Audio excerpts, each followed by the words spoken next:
Bismillahirrahmanirrahim. Assalamualaikum warahmatullahi wabarakatuh.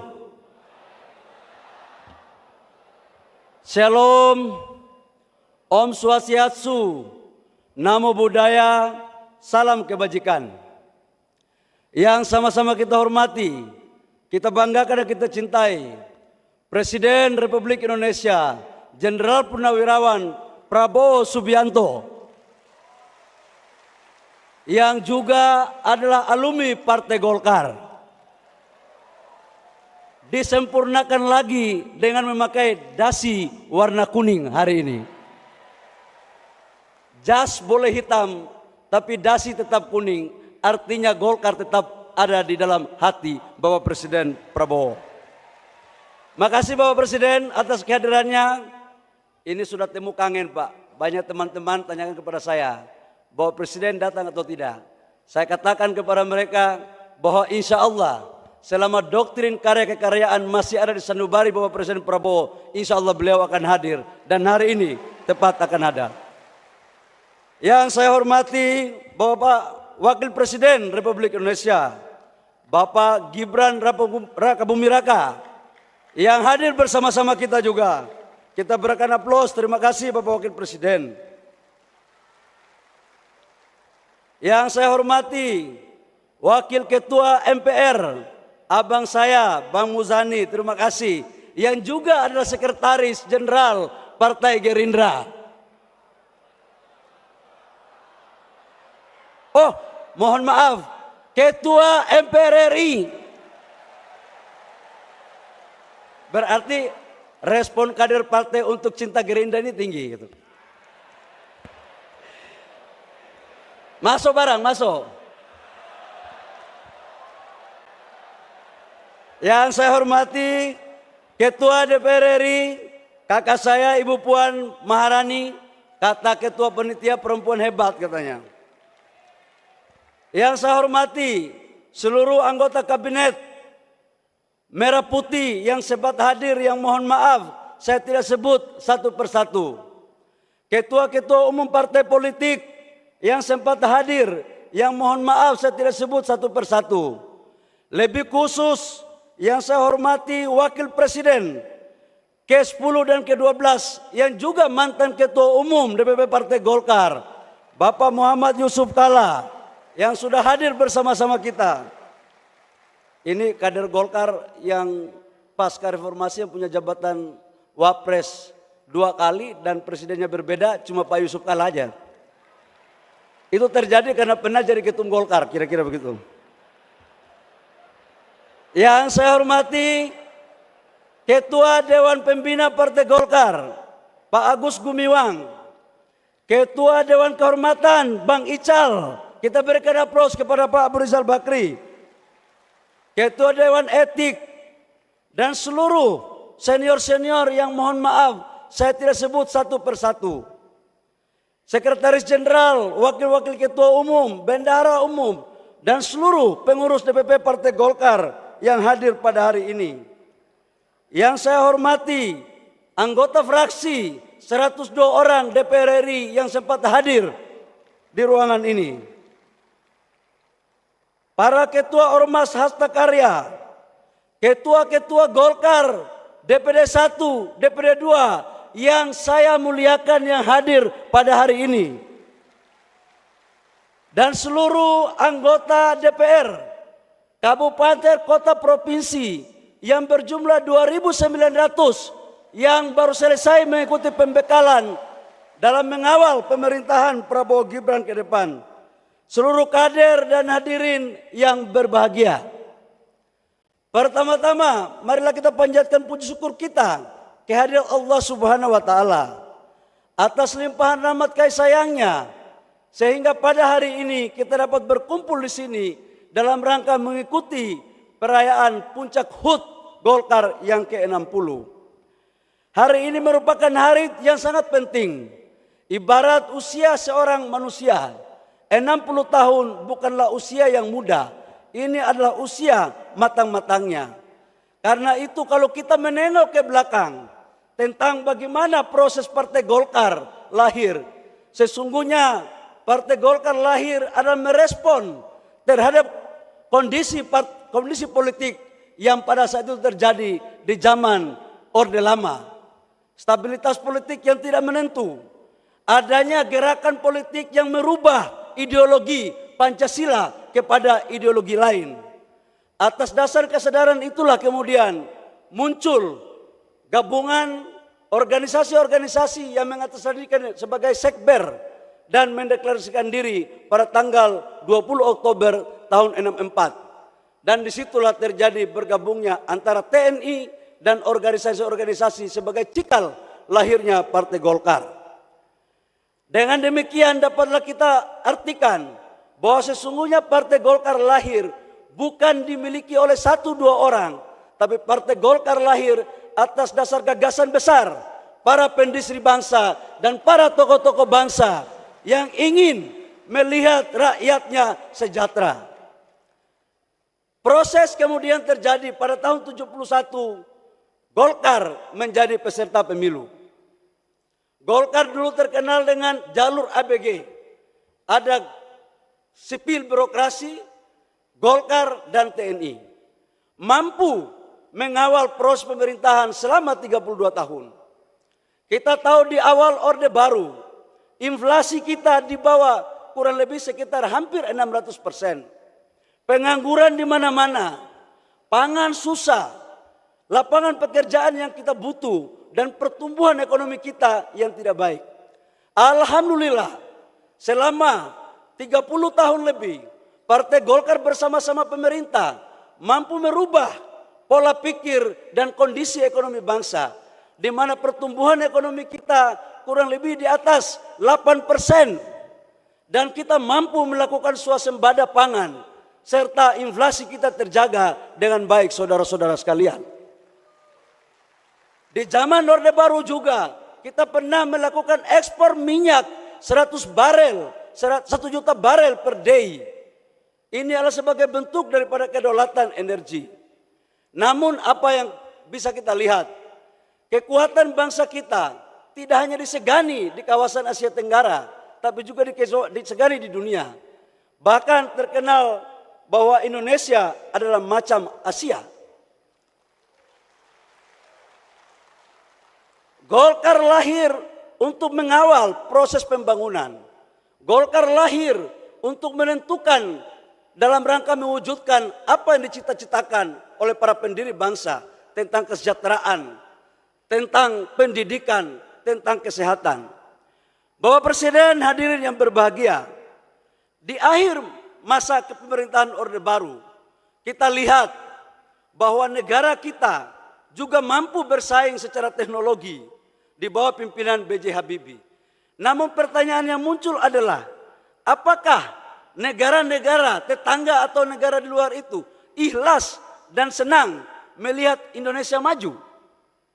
Saya katakan bahwa proses itu belum betul-betul mereka senang kalau negara kita maju. Apa yang terjadi? Krisis ekonomi melanda negara kita pada tahun 98. Yang diawali dengan krisis ekonomi berujung pada persoalan krisis politik. Mahasiswa yang waktu itu juga salah bagian daripada mahasiswa meminta pergantian pemerintah. Dan tidak hanya di sana, Golkar pun diminta turut untuk dibubarkan. Ini adalah fase-fase yang berat Bapak Ibu semua.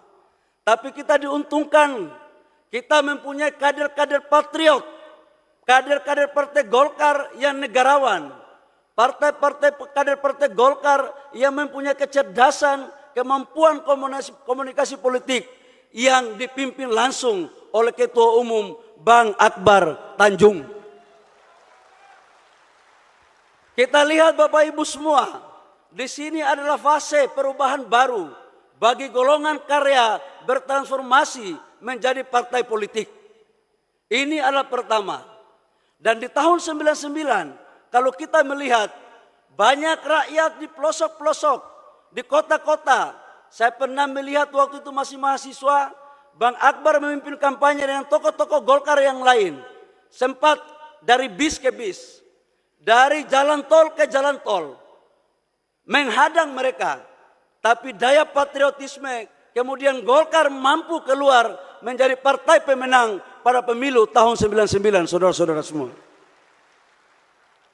Pada tahun 2004, Golkar dengan paradigma baru Partai Golkar di zaman pasca reformasi mampu memainkan peran dengan melakukan konvensi agar kemudian 2004 menjadi partai pemenang. Konvensi adalah sebuah strategi yang menurut saya jitu, dan waktu itu peserta konvensinya adalah Ketua Umum Bang Akbar Tanjung, Bang Ical, kemudian Pak Surya Paloh, kemudian Pak Wiranto, dan Bapak Presiden Prabowo. Yang menang waktu itu adalah Pak Wiranto. Namun dalam Pilpres belum Allah mengizinkan jadi presiden. Tetapi yang kalah konvensi 20 tahun kemudian langsung terpilih jadi presiden. Jadi memang di Golkar ini ya ketua umum itu belum tentu jadi presiden. Belum tentu. Karena Golkar ini inklusif. Dan itu telah dicontohkan oleh Bang Akbar. Beliau ketua umum membuka diri bagi yang lain untuk ikut berkompetisi. Artinya apa? Yang saya mau sampaikan bahwa Golkar sebagai partai yang betul-betul adaptif, yang mau mengikuti perkembangan tentang sistem politik yang ada. Pasca pemilihan konvensi, apakah kemudian Partai Golkar sudah selesai? Enggak lagi. Muncul fase berikut. Pasca konvensi, Partai Golkar melahirkan kader-kadernya yang luar biasa, kemudian mendirikan partai lain. Jadi Golkar selalu silih berganti, naik turun. Diawali dengan Hanura yang didirikan oleh Pak Wiranto. Waktu itu orang berpikir Golkar akan semakin suaranya turun. Tapi alhamdulillah, sekalipun ada yang pergi, ada juga yang datang. Setelah Pak Wiranto pergi mendirikan Partai Hanura, ada satu lagi kader terbaik Partai Golkar, mendirikan Partai Gerindra.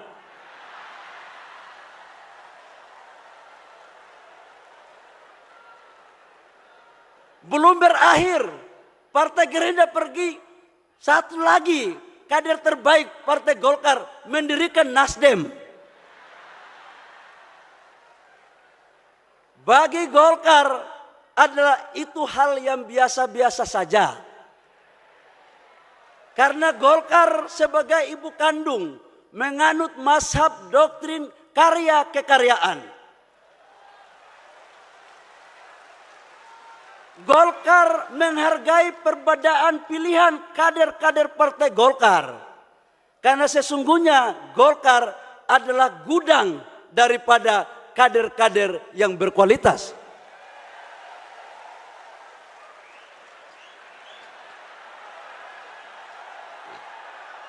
Saya juga ingin menyampaikan bahwa dalam perilaku politik Golkar tidak pernah menghina atau meremehkan partai yang lain. Kami selalu berjiwa besar untuk menghargai kebesaran partai lain. Dan oleh karena itu dalam perspektif hubungan kami dengan partai-partai yang lain, khususnya alumni-alumni Partai Golkar, kami seperti satu rumah, cuma beda kamar saja.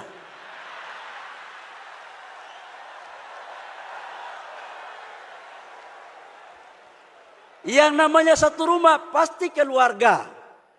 Cuman itulah perbedaan. Golkar adalah ibu kandung yang melahirkan anak-anaknya. Bapak Presiden, hadirin yang berbahagia.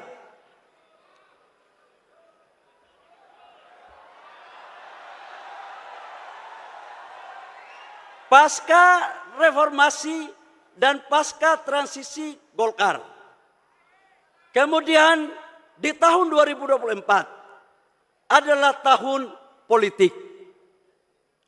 Kita sadari bahwa dalam tahun 2024 adalah tahun politik di mana mampu kita melewati proses pileg, pilpres, dan pilkada. Khusus untuk pileg, alhamdulillah Partai Golkar selalu ada pada garda terdepan untuk memperkuat fondasi-fondasi dukungan dengan melakukan konsolidasi internal dan eksternal. Khusus untuk konsolidasi internal, melakukan konsolidasi struktural dari tingkat DPP, DPD 1, DPD 2, kecamatan, desa, sampai dengan tingkat RT. Tidak hanya melakukan konsolidasi, juga mampu memberikan diklat-diklat, training-training sebagai bagian daripada kebesaran Partai Golkar. Dan alhamdulillah, hasil daripada pileg, Golkar mampu meraih suara sebesar 102 kursi di DPR RI. Kami nomor 2, Bapak Presiden. Kami nomor 2, ya di bawah dikit PDIP, di atas dikit Gerindra. Kami di tengah-tengah saja. Dan ini mencerminkan. Tetapi untuk DPR Kabupaten Kota, izinkan kami Bapak Presiden dan seluruh ketua-ketua umum partai lain, bahwa Golkar menang di 15 provinsi dan sekaligus menjadi ketua DPR provinsi. Dan menang di 300 lebih kabupaten kota dengan total jumlah anggota DPR Kabupaten Kota sebesar 290 dan yang terbanyak dibandingkan dengan partai-partai yang lain. Dan malam hari ini semua mereka ada di sini Bapak Presiden.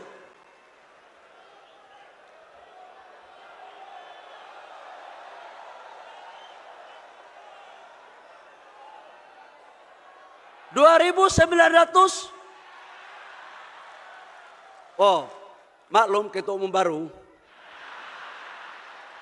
Kalau datanya belum clear itu salah sekjen. Tuh. Bapak Presiden dan hadirin yang saya hormati, terkait dengan Pilpres, alhamdulillah Golkar bersama-sama Partai Gerindra dan Partai Koalisi telah bersepakat untuk mencalonkan pasangan calon presiden pada saat itu Prabowo Gibran dengan nomor urut 2. Golkar dan Partai Koalisi yang lain bersama-sama bekerja keras untuk memenangkan pasangan kita untuk menjadi presiden dan wakil presiden. Alhamdulillah juga, alhamdulillah terpilih dengan suara signifikan sebagai presiden dan wakil presiden. Ini karena sudah banyak belajar soalnya. Dari konvensi dan beberapa kali ini ilmunya udah semuanya pas. Apalagi Golkar dukung. Jadi insya Allah menjadi yang terbaik bagi rakyat bangsa dan negara. Selain daripada Pilpres, yang terakhir yang baru kita saksikan bersama-sama adalah Pilkada. Pemilu kada baru selesai. Banyak kenangan, cerita, dan tulisan dari lubuk hati maupun dari lubuk-lubuk yang lain. Yang hampir suaranya semuanya sama. Kok pilkadanya kosnya tinggi ya? Setelah pilkada, sekarang mulai kita mengatakan saling menyalahkan antara satu dengan yang lain. Ada yang merasa bersih dan yang lain kotor. Ada yang merasa membawa institusi A, institusi B ikut intervensi. Saya ingin mengatakan kepada kita semua di sini, sebagai sesama anak bangsa, Golkar berpandangan tidak untuk kita saling menyalahkan antara satu dengan yang lain. Kalau itu salah adalah salah kita semua, dan kalau itu benar adalah benar kita semua.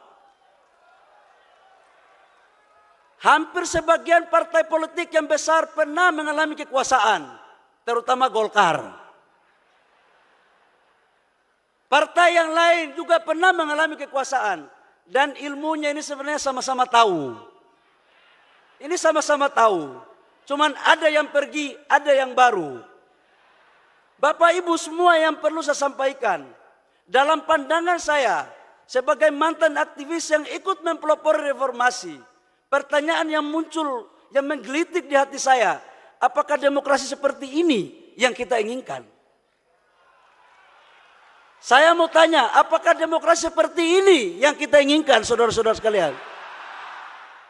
Kalau ini yang kita pertahankan, mau jadi apa demokrasi ini?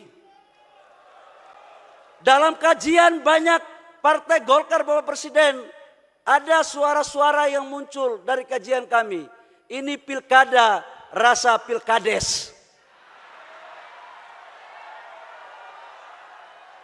Partai Golkar telah berpikir bahwa ke depan harus ada satu formulasi yang tepat. Harus ada formulasi yang tepat untuk kita merumuskan sistem politik kita yang benar-benar baik untuk rakyat dan baik untuk negara untuk mewujudkan cita-cita proklamasi kita. Dalam pandangan Partai Golkar, tujuan negara kita bukanlah hanya demokrasi. Demokrasi sebagai instrumen untuk mencapai tujuan.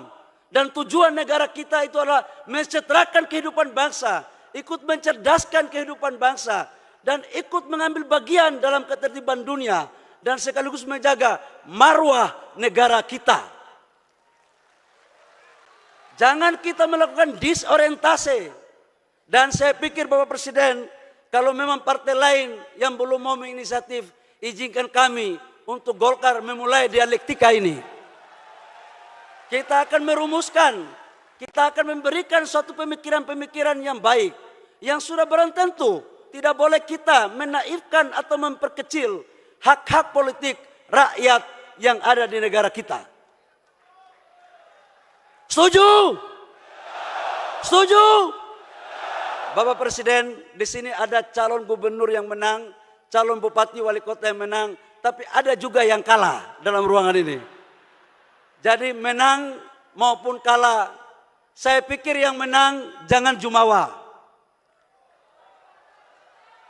Bagi kita semua, yang kalah juga jangan bersedih. Kita ikut motivasi dan daya juang Bapak Presiden Prabowo. Kalah berkali-kali tapi maju terus, akhirnya menang. Sudah ada contoh, jadi kalau baru kalah sekali, jangan menyalahkan institusi lain dong. Jangan menyalahkan yang lain. Maju terus. Maju terus. Taunya yakin usaha sampai.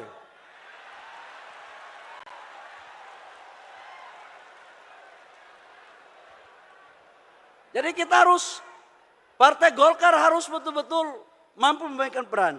Bapak Presiden, hadirin yang berbahagia. Dalam konteks positioning Partai Golkar, untuk mendukung pemerintah, kami telah bersepakat di dalam Munas untuk mengawal seluruh program-program pemerintah Presiden Prabowo dan Wakil Presiden Pak Gibran. Terutama dalam aspek cita, minimal ada 4 program terkait dengan kedaulatan pangan, energi, hilirisasi, dan makanan bergizi. Bagi Partai Golkar ini sejalan dengan roh, gagasan dan tujuan partai. Hanya dengan hilirisasilah mampu kita menciptakan lapangan pekerjaan, mampu meningkatkan pertumbuhan ekonomi, dan mampu melakukan penetrasi terhadap pemerataan pertumbuhan ekonomi. Kedaulatan pangan dan kedaulatan energi merupakan kebutuhan bangsa. Dan satu hal Bapak Presiden, Partai Golkar sangat menghormati, mengagumi, dan mendukung penuh terhadap makanan bergizi. Karena inilah cita-cita daripada amanat Undang-Undang 45 untuk mencerdaskan kehidupan bangsa.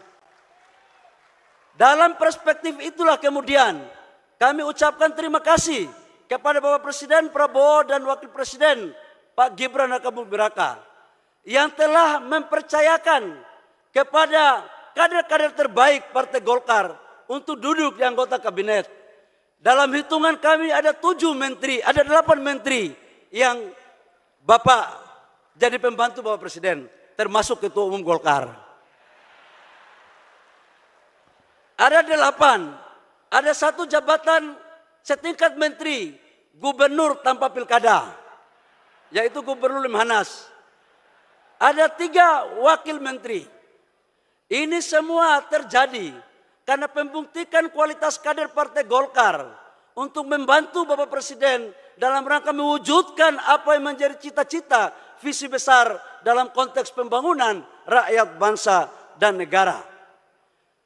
Dalam konteks ke depan, karena sudah memasuki 60 tahun, Golkar selalu mengambil inisiatif dan selalu berevolusi untuk menatap ke depan. 2029 masih 4 tahun atau menjelang 5 tahun lagi. Tapi bagi Golkar menata lebih baik dari sekarang itu jauh lebih baik. Karena itu kami berpandangan bahwa jumlah pemilih usia 17 tahun sampai 50 tahun itu usianya kurang lebih sekitar 73%. Jadi pemilu ke depan 73% pemilih adalah usia 17 sampai dengan 50 tahun. Golkar akan selalu berpikir untuk membuat strategi merekrut anak-anak muda sebanyak-banyaknya, anak-anak milenial dari ujung tifuk bangsa kita dari Aceh sampai Papua.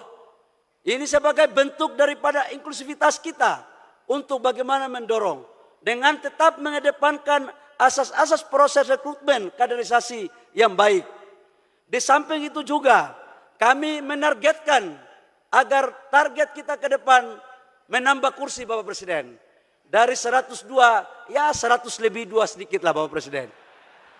Kita tahu bahwa harus di angka psikologis. Di angka psikologis. Dan dari mimbar ini juga kami ucapkan selamat kepada Partai Gerindra sebagai pemenang pilkada untuk di tingkat provinsi yang sangat luar biasa sekali. Tetapi Golkar ada di urutan kedua. Kita dua-dua saja nggak apa-apa.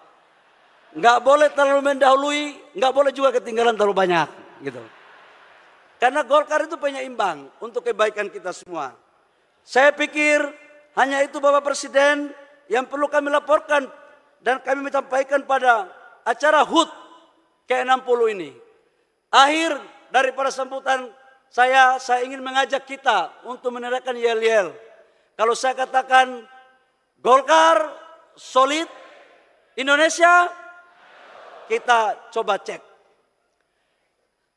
Golkar! Golkar! Di sebelah sini belum kompak. Golkar! Indonesia! Indonesia! Indonesia! Bapak Presiden, ini bentuk gelar pasukan bahwa mereka ini ada pada garda terdepan untuk mengawal pemerintahan Bapak Presiden Prabowo dan Bapak Wakil Presiden. Demikian yang perlu kami sampaikan pada kesempatan yang berbahagia ini. Kiranya kami memohon kesediaan Bapak Presiden untuk memberikan pengarahan kepada junior-juniornya. Karena saya lihat dari tadi Bapak Presiden sangat nyaman karena rasanya kembali ke rumah beringin seperti semula. Rumah aslinya Bapak Presiden itu di sini sebenarnya. Tapi nggak usah kita lanjutkan. Insya Allah kita selalu bersama Bapak Presiden pemerintah untuk mewujudkan kesejahteraan rakyat. Demikian, terima kasih. Kurang lebihnya mohon maaf. Wabillahi taufiq.